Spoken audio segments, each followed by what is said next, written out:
नमस्कार, हमारे इस खास शो में आपका स्वागत है। मैं हूं आपके साथ आस्था कौशिक। बागेश्वर धाम के प्रमुख पंडित धीरेन्द्र शास्त्री ने गुजरात की धरती से हिंदू राष्ट्र के लिए हुंकार भरी है, साथ ही पाकिस्तान पर भी तीखा तंज कसा है। नमस्कार, आपके साथ मैं हूं नलिनी पांडे। मैं आपको बताऊंगी प्रशासन की लापरवाही का हैरान कर देने वाला मामला जो सामने आया है। महिला सभासद को शपथ दिलाने के बजाय उसके पति को शपथ दिला दी गई। तो वहीं पर अलीगढ़ में क्या हुआ है ये भी आपको हम बताएंगे। अलीगढ़ में धार्मिक नारों की गूंज सुनाई दी है। वंदे मातरम के साथ साथ अल्लाहू अकबर के नारे किसने लगाए हैं ये भी इस खास बुलेटिन में हम आपको बताएंगे। तो चलिए बुलेटिन की शुरुआत करते हैं।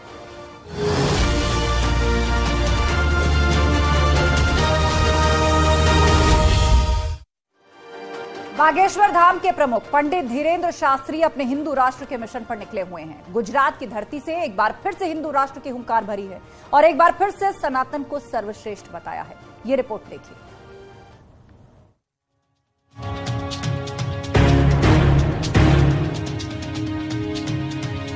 पड़ोसी मुल्क पाकिस्तान गुर्बत की मार झेल रहा है।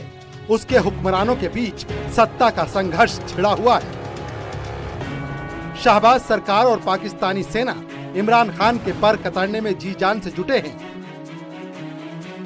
इमरान खान फोन लाइन कटने और इंटरनेट बंद करने की दुहाई दे रहे हैं। इमरान की पार्टी पीटीआई के 70 से ज्यादा नेता पार्टी छोड़ चुके हैं। पाकिस्तान की आवाम सड़कों पर भूख से बिलबिला रही है। महंगाई में जीना मुहाल किया है। कुल मिलाकर पाकिस्तान के हालात बेहद ही नाजुक दौर से गुजर रहे हैं।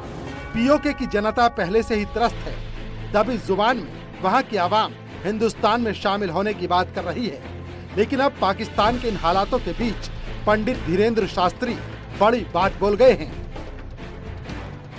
बागेश्वर धाम के प्रमुख पंडित धीरेन्द्र शास्त्री भारत भ्रमण पर हैं। धीरेन्द्र शास्त्री भारत को हिंदू राष्ट्र बनाने की मांग जोर शोर से उठा रहे हैं।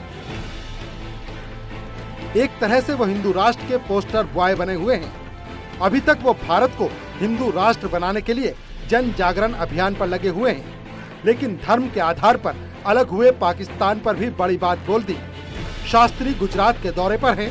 उन्होंने सूरत से पाकिस्तान की सियासी खींचतान पर ऐसा तंज मारा है कि वहाँ के पीएम शहबाज शरीफ, सेना समेत पाकिस्तानी नागरिक टेंशन में आ जाएंगे। धीरेन्द्र शास्त्री ने जो बयान दिया उसमें उन्होंने कहा, भारत क्या पाकिस्तान को भी हिंदू राष्ट्र बना देंगे।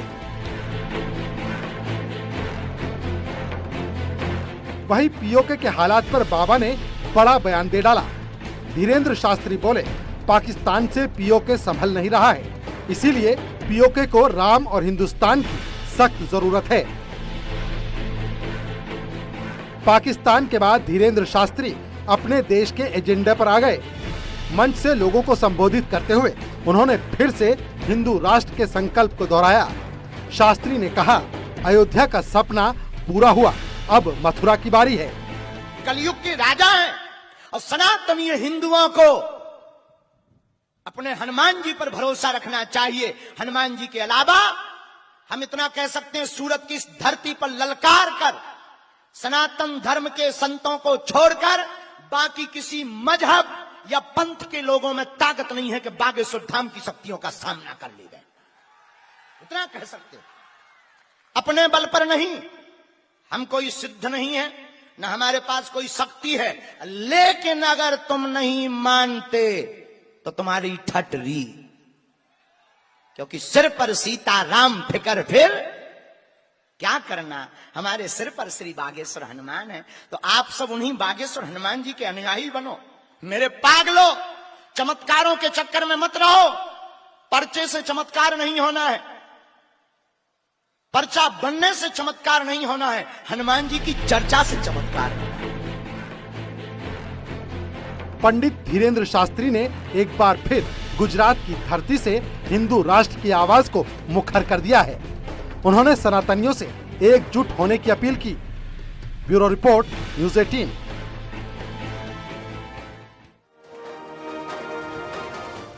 तो बाबा का गुजरात में भी जबरदस्त क्रेज देखने को मिल रहा है और सबसे ज्यादा चर्चा हो रही है बाबा के हिंदू राष्ट्र के बयान की।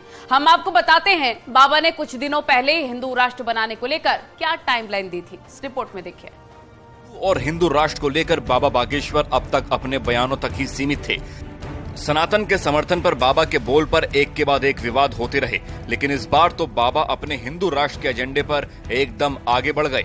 पहली बार बाबा बागेश्वर ने हिंदू राष्ट्र के रोड मैप का पूरा खाका सार्वजनिक कर दिया।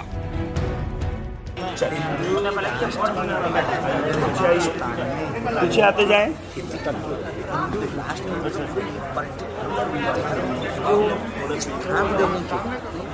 राष्ट्र का मतलब जाति हम इन भाई साहब को जानते। असल में बाबा बागेश्वर जब भी हिंदू राष्ट्र की बात करते हैं तो वो पूरे हिंदू एकता पर जोर देते हैं। हिंदू राष्ट्र के लिए बाबा कभी जाति का जिक्र नहीं करते, लेकिन बाबा के विरोधी जाति कार्ड के जरिए उनके हिंदू राष्ट्र के एजेंडे की काट ढूंढने में लगे हैं। और यही वजह है कि बाबा बागेश्वर ने अब जाति कार्ड के खिलाफ ही अपना सबसे बड़ा ट्रम्प कार्ड चल दिया है। पागलो, तुम भाग्यशाली हो। जीवन का लक्ष्य भुक्ति नहीं है, जीवन का लक्ष्य तो मुक्ति है। भुक्ति का मतलब भोग, संसार का लक्ष्य भोग नहीं है। इसलिए बाबा के इस कार्यक्रम के खिलाफ हाई कोर्ट में एक याचिका दाखिल की गई थी। याचिकाकर्ता की ओर से दावा किया गया है कि बालाघाट का भादुकोटा आदिवासियों के देवता बड़ा देव का पूजन स्थल है और रामकथा से आदिवासियों की भावनाएं आहत होंगी। हालांकि हाईकोर्ट ने इस याचिका को खारिज कर दिया और बालाघाट में बाबा का मंच शुरू हो गया। जो कह रहा हो तो के बागेश्वर महाराज आएंगे तो संस्कार बिगड़ जाएंगे। अच्छा आप बताओ, राम कथा से संस्कार बिगड़त हैं कि बनत? आप लोग बताओ, मिशनरियों के आने से संस्कार बनते हैं कि बिगड़ते? बिगड़ते हैं। और हमारे आने से बिगड़ते हैं क्या? राम कथा से बिगड़ते हैं क्या? हिंदू राष्ट्र की बात करने वाले बाबा बागेश्वर अक्सर धर्मांतरण का जिक्र करते हैं। उनके निशाने पर ऐसी संस्थाएं भी होती हैं जो आदिवासी इलाकों में काम करती हैं। हमारे भोले भाले जनजातीय जो मूल निवासी हैं, जो भोले भाले लोग हैं, उनको तरह तरह का हली उल्लाह दिखाकर, उनको तरह तरह का प्रलोभन देकर सनातन धर्म से दूसरे पंथ की ओर ले जाते हैं। उस वंश के हो, उस खानदान के हो कि तुम्हारी पूर्वज की पीढ़ी ने भगवान राम का साथ जिस प्रकार दिया था, अब हम प्रार्थना करेंगे, अब तुम्हारी फिर जरूरत है, अब तुम्हें हिंदू राष्ट्र का साथ देना पड़ेगा। बागेश्वर महाराज अपने हिंदू राष्ट्र के एजेंडे पर अड़िग हैं और उनके विरोधी उनके विरोध पर डटे हैं। बाबा अच्छी तरह जानते हैं कि अगर हिंदू राष्ट्र के एजेंडे में जातियों की बात हुई तो बाबा के विरोधी उन पर हावी हो जाएंगे। लिहाजा बाबा अब ऐसे विरोधियों को अपने मंच से ही जवाब दे रहे हैं। भगवान बिरसा मुंडा अमर रहे, भगवान बिरसा मुंडा, भगवान बिरसा मुंडा, रानी दुर्गावती जी, रानी दुर्गावती जी, श्री सीताराम भगवान की जय हो, बागेश्वर धाम की जय हो, नमः पार्वती पते हर हर महादेव। बालाघाट के पागलों की, कथा यजमानों की, कथा में सहयोग करने वालों की और हाई कोर्ट में जाके विरोध करवे वालन की भी। बागेश्वर महाराज अब तक अपनी पर्चियों की वजह से सुर्खियों में रहते आए हैं, लेकिन अब बाबा के विरोधी उनके हिंदू राष्ट्र के एजेंडे पर हमला बोल रहे हैं। इस वार पलटवार में बाबा के विरोधी कानूनी दाव पेच का भी सहारा ले रहे हैं, लेकिन फिलहाल बाबा के विरोधी कामयाब होते दिख नहीं रहे।